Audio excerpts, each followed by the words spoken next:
চলাই আছে কিমান উপস্থিত আগবাঢ়িলে আপোনাৰ কি প্ৰভাৱ থাকিব আপোনালোকৰ হয় আমাৰ অধিৱেশনৰ আৰু সন্মুখত কেইটামান দিনহে আছে গতিকে আমাৰ যিসমূহ উপসমিতি আছে অধিৱেশনৰ লক্ষ্য ৰাখি যি উপসমিতি গঠন কৰিছোঁ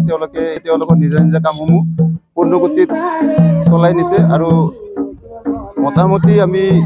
যি দেখিছোঁ 90% কাম প্ৰত্যেকটো উপসমিতিৰ ইতিমধ্যে হৈ গৈছে আৰু যিকেইদিন আমাৰ বাকী আছে এই বাকী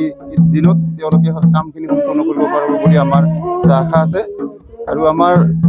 এই সন্মিলনৰ যিটো কাৰ্যসূচী এই কাৰ্যসূচী ইতিমধ্যে আমি যদিও আমাক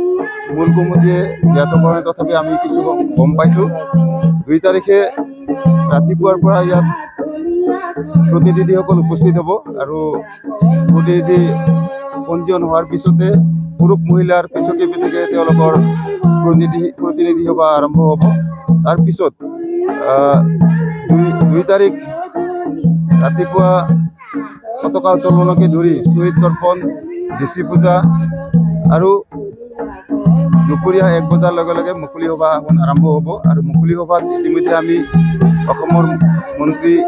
মাননীয় শ্ৰীযুত অশোক সিংঘাল ডাঙৰীয়াক আমন্ত্ৰণ জনাইছোঁ আৰু তেখেতে ইতিমধ্যে আমাক জনাইছে যদি চৰকাৰী বিশেষ প্ৰগ্ৰাম তেওঁৰ হাতত নাথাকে তেতিয়াহ'লে তেওঁ নিশ্চয় আহিম বুলি আমাক কথা দিছে আৰু তাৰ লগতে আমাৰ জাতীয় সংগঠনৰ মুৰব্বীসকল ইয়াত উপস্থিত থাকিব আমাৰ সকলোৰে চিনাকি ৰাভা হাছং সাহিত্য পৰিষদৰ সন্মানীয় চিফ টংকেশ্বৰ ৰাভাদেৱ ইয়াত মুখ্য অতিথি হিচাপে উপস্থিত থাকিব আৰু লগতে বিভিন্ন সামাজিক অনুষ্ঠান প্ৰতিষ্ঠানৰ বিষয়ববীয়াসকল ইয়াত উপস্থিত থাকিব আৰু আমাৰ এই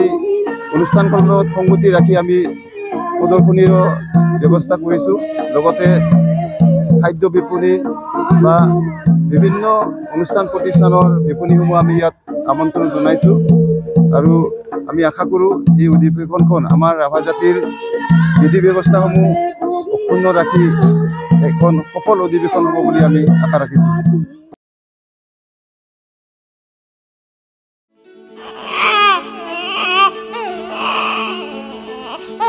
অভিনন্দন আপোনাৰ এজনী ছোৱালী জন্ম হৈছে